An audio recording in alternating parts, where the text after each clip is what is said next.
Hi friend, David here from Learn Christmas Lighting, and today we're going to talk all about props, okay? Give a brief introduction in this video to some different types of props and really what in the world are props, right? So if you like this, be sure to subscribe here. Now, when we're talking about Christmas lighting, and we're talking about Christmas lighting shows on our house, we're talking about displays here. Often people are using pixels.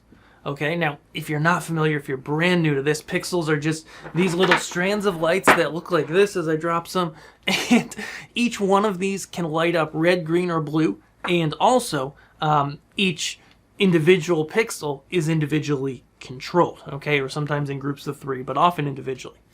Okay, and this gives great advantages to a light show. It allows us to really make cool patterns and just get a lot more out of each individual light than you would with a conventional string of lights. Okay, and so pixels are awesome. They're really cool.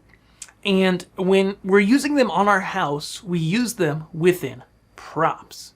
Why do we use them within props? Well, simply put, if we go ahead and we string these pixels out on our house, just like I've got these ones right here, okay? So I've got these strung, just loosely strung right on my backdrop here. And if I go ahead and bring this into X-Lights or Vixen or LOR, and I want to map some cool images on it or a cool fire effect or, any of the effects or videos that we can do in these programs, with a shape like this that's kind of freeform, maybe I wrap it around some bushes or something, and it's a freeform shape like traditional Christmas lights, it's near impossible to get that right in a sequencing program, okay? Because you have to tell the sequencing program the exact layout where every single node is. And when you just kind of wrap them around things, each row is a different amount of lights by a little bit. They're all zigzaggedy over the place. And when you go to play a cool pattern across it, it often doesn't translate well. Okay, you can use pixels this way, but if you do a cool pattern, something that sweeps across or, play some video or some text or something, it's just never going to come across right. That's why we use props, okay? And so props are just simply defined as any device, really, any template that holds pixels so that it's easy to bring them into a sequencing program and then play them on our display. And there are really only 3 types of props that we're going to see in our display. First, we're going to often see Coro and strip type products. Okay, so that's 2 Coro type products, strip type products. And then third, we're going to see DMX type products. So these are conventional stage lights often that we're controlling into our display. All right, and there's pros and cons to all of these. But I just, in this video, want to introduce you to all 3, and then I'll follow up with some videos that go into a little bit more depth of the different types that you'll see. So coming up first to bat is the strip type products. This here is some Boscoyo pixel strip. I believe they're the original, copied often. And a strip type product is great for outlining your house. Okay, that's the primary use for something like this, is to outline your roof line, elements of your house, etc. It works by just having these holes, and then you punch your pixels into these holes, you just push them in, and then they're almost permanently in there, and you can then mount a large long strip on your house, build a tree, like a mega tree as they're often called, etc., etc. Another variation of this is the horizontal strip. And the horizontal strip here, this is the Boscoyo Chroma Trim. These guys allow you to put the pixels in, same process, but it's a little more stiff, and we mount it to a pipe or some conduit on the back. And this allows it to hang really nice and straight on the horizontal, allows you to get them in the right place every time, and you can put your display up really fast.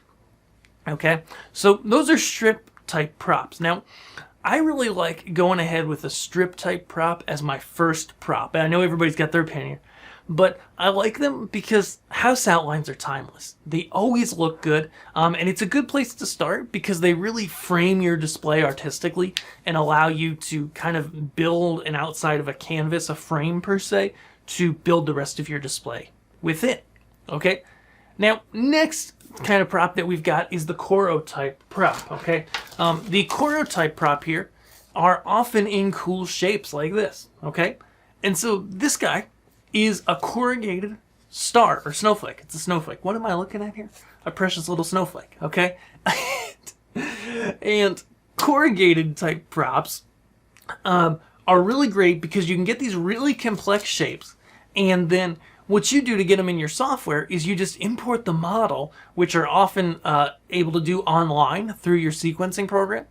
And then as long as you put this thing the right way, and I always put an arrow on the back, and often I'm pretty standardized as to having my chords go down from the center on most of my props, okay? And so you line it up the right way, and as long as that model is in your program correctly and it's sized well, then when you play something over this, you play, a sweep over it or something going sideways or some other type of effect, maybe something going round and round. When you play something on this, it looks exactly like it's supposed to in the computer on the prop itself. And so that's the huge advantage to Coro props. Also, you can put them up really quick. You can put a lot of lights up really quickly, just hanging these on a hook on your house. I zip tie mine to my front rails, and you're really good to go. And so now that we've talked about these main types of props, I also want to mention DMX Type Props, because these are gaining more and more in popularity. So let me grab one real quick. DMX lights come from the world of stage lighting, which many of you know is where I come from. And in this hobby, we see beam type moving lights often, and these little cheapy DMX moving heads as well. They're just a wash type light, but they can move around, they can do some cool stuff, and they can flash and do interesting things, okay? And so that's the last type of prop we have. The interesting thing about a DMX type prop is that rather than looking at the pixels, and that being the primary means of how it looks cool in our show, with a DMX type prop, we're lighting the air, we're lighting surfaces on our house, things like that. So it's a little more abstract. It sometimes, but not always, runs through the effects in X-Lights, but often we're just programming static scenes on it. Again, it's going to depend a lot on your display and things like that, but it's worth a mention here. If you are new to this, DMX probably isn't the first thing to get into. A lot of people do many, many pixels before they even think about adding DMX products to their display because it's a lot more complicated. But we're here for you, and if you did like this video, head over to learnchristmaslighting.com. I've got a free guide for you. The things I wish I knew before I started a Christmas lights display. It's going to help save you frustration, time, and also money when you're buying things. You don't buy the wrong things, you buy the right things. You don't make mistakes like that, and you save yourself frustration. So go grab that guide. Be sure you're subscribed here, and we'll see you in our next video. Thanks.